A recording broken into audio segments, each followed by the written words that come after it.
I come, Lord, I come, I come,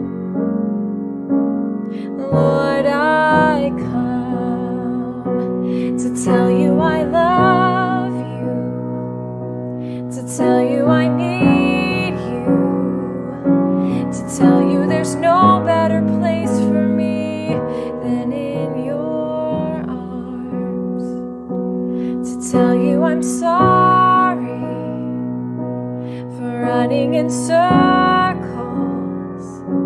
for placing my focus on the waves, not on your face. You're the only one who brings me peace. You're the only one who brings me peace. I'm so forgetful, but you always remind me. You're the only one who brings me peace.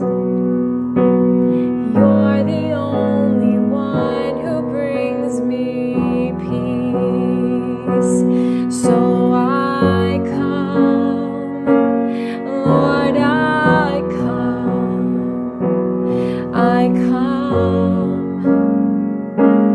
Lord, I come to tell you I love you, to tell you I need you, to tell you there's no better place for me than in your arms, to tell you I'm sorry for running in circles, for placing my focus on the waves, not on your face.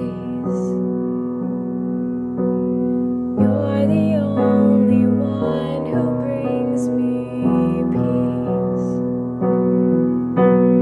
You're the only one who brings me peace in the storm.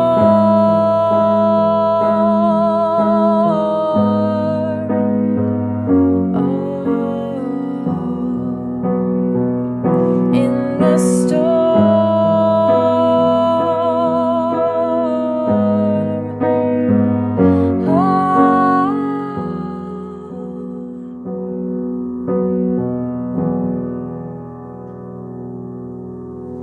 I'm so forgetful, but you always remind me. You're the only one who brings me peace. You're the only one who brings me peace.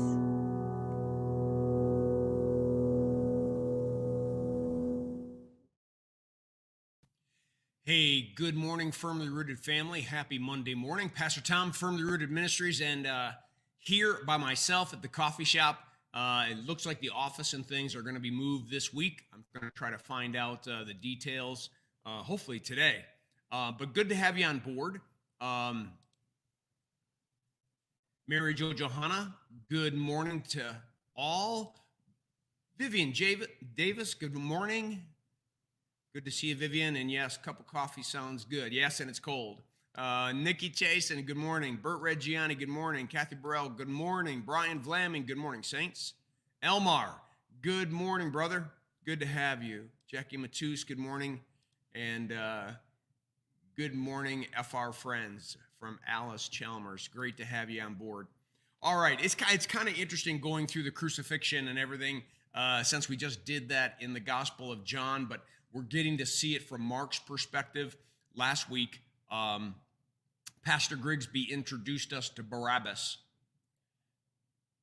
the individual that the crowd is going to ask Pilate to release and to crucify Jesus in his place. Barabbas is, as Pastor Grigsby said, is no basic criminal. He's a murderer. I mean, this guy is the worst of the worst. And the religious leaders have it out for Jesus so bad that they're willing to have released back into their society a crazy guy who is just killing people and crucifying someone who simply is loving God with their whole heart, mind, soul, and loving their neighbor as themselves, and in so doing is healing and preaching the gospel and setting people free. Boy, if that's not a picture of the war between the two kingdoms. You've heard me say before that God's design is in all of this as well. Barabbas. The religious leaders think they're in control and they got this covered, not realizing that Barabbas means son of the fathers. Bar, son, Abba. Father, son of the Father. So God is making sure that the true son of the Father dies in the place of the son of the Father, the perfect one dying in the place of the sinful and guilty one. It's a picture of redemption.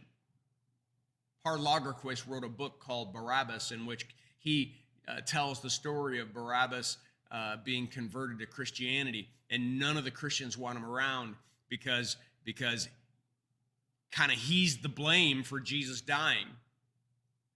And Barabbas says to them, if he died for anyone, he died for me. Interesting, huh? It's nice twist or an understanding of the gospel. But at any rate, our reading for today takes us into verses 8 through 10. The crowd came up to Pilate to do for them what he usually did. They've already planned that they want Barabbas back. And so now they're urging Pilate to do that customary thing of releasing someone that they want. But in turn, it's not just the release. They're going to want to give Pilate someone to crucify in his place. That normally didn't happen. It was just normally a release. Releasing someone who maybe they felt was wrongly jailed, and they'd ask for the release once a year. But this is more like an exchange.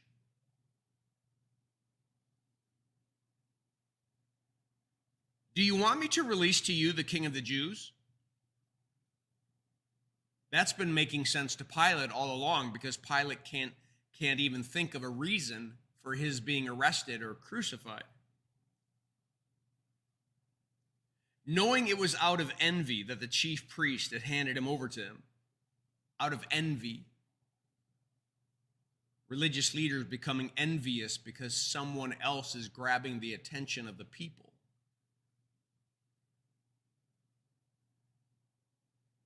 So interesting that those religious leaders should have been pointing people to Jesus, and now they're envious that they are going to him and not relying on them.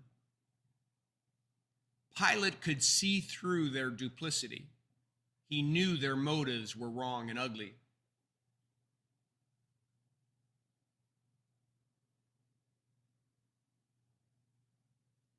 And as we look into tomorrow, we're going to see that they'd prefer to have Barabbas than to have Jesus.